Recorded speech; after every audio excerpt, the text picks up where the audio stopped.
One magical morning, Rapunzel found herself standing by the sea for the very first time. The waves danced and whispered secrets only the ocean knew. Her golden hair shimmered in the breeze, as if it too remembered something long forgotten. She had never seen the sea before, yet it felt familiar, like a story she had heard 1,000 times in her dreams.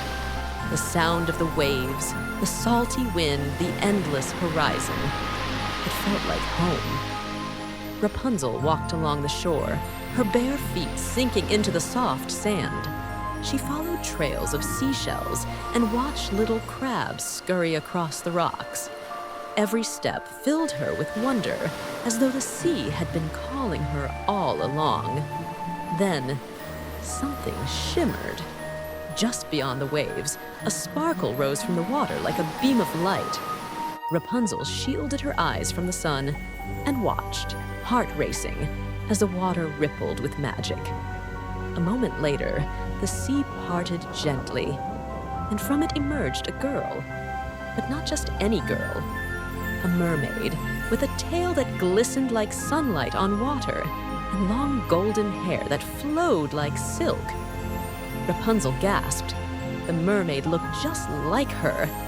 They stared at each other, wide-eyed with surprise, until both smiled, because in their hearts they knew they were meant to be friends.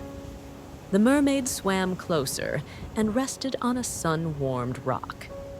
Rapunzel sat beside her, and soon the two were laughing and sharing stories. They spoke of castles and coral, towers and tides, books and bubbles. One came from the land, one from the sea, but both had golden hearts. As the sun climbed higher, the mermaid reached into a small pouch made of seaweed and shells.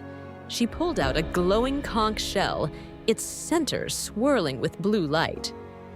"Drink this," the mermaid said with a sparkle in her eyes.